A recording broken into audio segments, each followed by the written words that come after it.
قطع شو حال بدا چې ان جبینه لا يتفسد عرقا وچله مبارک رسول الله صلی الله علیه وسلم لا يتفسد ان لا يسيل بيدبا عرقات خلید وجنه د خلید وجنه وچله به بيدا نه خلا به بيدا ادا نسبت تفسد او وچلته شوی دا مبالغتن شوی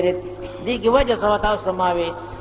وجه دا تاسو ما چې یو ثقل لاغله ثقل وجنه بدن کی ګرمي پیدا کی بل اجتماع انوار ثلاثه راغله دا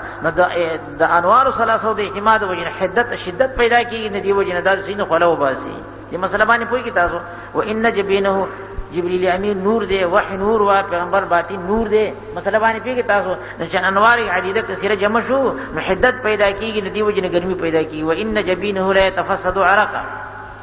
دا خو تایید ما قبل لپاره او دا یا معلق ته یا چې کوم نه مسند دي خبره مونږ ته اول کې ہوگا شردی حدیث ترجمه الباب سره مطابقت څه ذکر ترجمه الباب خدای چې باب کیف کان بدء الوحی او دل کې د بدء الوحی ذکر قران او د نفس وحی کیفیت بیان شو مثلا باندې پیږي تاسو نو د دې خو یاغه مخکنه جواب ورکا چې تاسو د غټ سره کا په دې مجموع شپږو احادیث کې د بدء الوحی ذکر راغلي دي او مطابقت خو کې یو حدیث راشي جو کافی دي د باب د ترجمه الباب سره مطابقت یو حدیث په اعتبار سره کراغلو کافی دی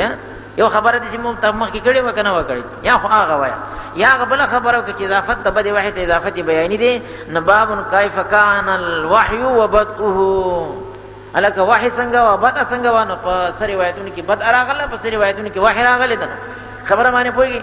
اګه استاد توجیه مې ته کړی و چې دلته کې یو مفهوم مطابقي بل مفهوم تضمنی دي امام بخاری ډیر کړه ته مطابقت په اعتبار مفهوم التزامی سره بیان یا دلته مفهوم مطابقي کې په یو روایت کې راغلی ده او په دې نور روایت کې د مفهوم تضمنی په لحاظ سره مطابقت ځکه د نفس وحی ذکر راغی نو په بط الوحی کې وحی شته کې نشته مثلا باندې پکې تاسو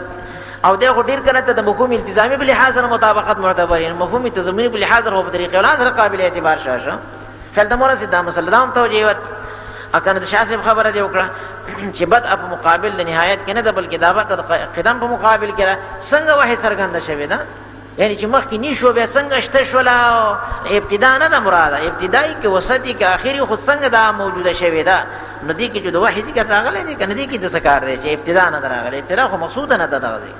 یا کده مبادی د وحی لکه تاسو مچ شیخ الانصاف تقریر دی یو توجیه چې مبادی د وحی څنګه دي رښتیا وایي دل کې کیفیت مبدی قابلی راغله کنه نه راغله رسول الله صلی الله علیه وسلم توحید راته کنه مبدی قابلی د وحی ذکر شوی راغی کیفیت پکې راغله سو راته نور یہ خبره باندې پیږي تاسو ډیر خوان دی وکړه کنه کیفیت تغبط د وحی راغه مبدی قابلی کیفیت بیان شپکې تا چې رسول الله صلی الله علیه وسلم ته وحی راته څه کیفیت سره راتله نو دغه کیفیت په دوه طریقو سره رسول الله صلی الله علیه وسلم ذکر کړ ترجمه الباب سره مطابقت باندې مخیال ورسېږي آسان دی خبره دا اصل کې چې په کیفیت او د وحی کې رسول الله صلی الله علیه وسلم دا دوه کیفیت بیان کړ دا یاد وساتئ بعد محشری کلی دي چې اقسام د وحی ثلاثه دي سورتونه 7 دي او مفتی سے په خپل هدایت القاری کې سورتونه د وحی دیال رسول دي بیا وبسي وګورئ مثلا باندې چا سره وي او د محشی دغه کې لپاس لګلی اساس مخ کې پرتره دا عین د حاشیه او سورتونه خود دي هم سلیټول خود دي لپاسه او اقسام د وحی د محققین په نسبانه اگر کده خو دې ذکر کړی دي لیکن د محققین علما په نسبانه اقسام د وحی سورتونه د وحی سلور خبره پوهیږي او د دې لپاره بنیادی د سورتونو د وحی لپاره بنیادی آیات دي وما كان لبشر ان يكلمه الله الا وحيا او من وراء حجاب او يرسل رسولا فيوحي باذنه ما يشاء مثلا باندې پیږي تاسو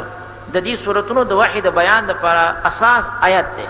ځکه هغه کې الله تعالی بیان کړی دي مثلا باندې پیږي تاسو د دې وضاحت لپاره بتاب سوال جواب وکړه دا استاد دغه ما ته یاد هم دا وخت نه یاد چې هغه ویل مثلا باندې پیږي تاسو الله تعالی فرمایي چې ما کان لبشر یکلمه الله دیو بشر لپاره دا طاقت نشي چې الله تعالی د سره هم کلامیو کی خدای پاک سره دې هم کلامیو کی مگر